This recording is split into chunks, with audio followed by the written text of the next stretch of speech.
Je vais vous poser une question. Si vous répondez bien, je vous laisse. Vous pouvez répéter la question? C'est une étrange question. Je suis. Les séries en question. Ne vous inquiétez pas, il est sur le coup. C'est ce qu'il a pour habitude de dire.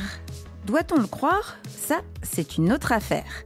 Lui, c'est Tom Villeneuve, un ex-dollar condamné à tort pour avoir assassiné sa femme et qui a mis ses 17 années de réclusion à profit pour passer le barreau. Cet avocat atypique, incarné par Samuel Le Bihan, en forme et en verve, va mettre son éloquence et ses talents particuliers à contribution pour défendre les oubliés du système, mais aussi pour prouver son innocence.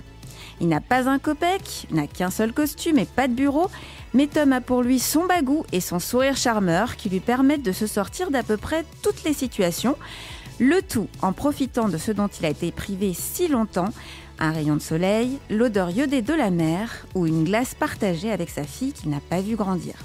Cette comédie de TF1 est basée sur une idée originale de Samuel Le Bihan. Et si pour créer ce personnage, le comédien y a injecté un peu de sa personnalité solaire et le panache de Belmondo, c'est en faisant la rencontre d'un véritable avocat excentrique qu'a bourgeonné ce concept.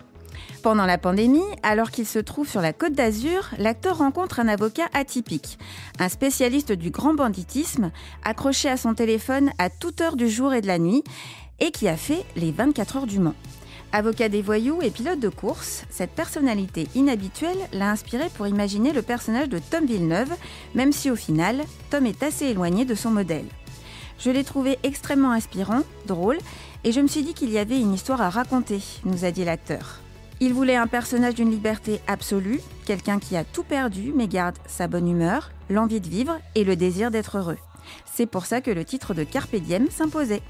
À travers ce personnage né en partie d'une belle rencontre, Samuel Le Bihan nous offre une jolie leçon de vie, celle de profiter du moment présent, de cultiver les belles choses, et c'est peut-être là l'un des secrets du bonheur. J'espère que cet épisode vous a plu.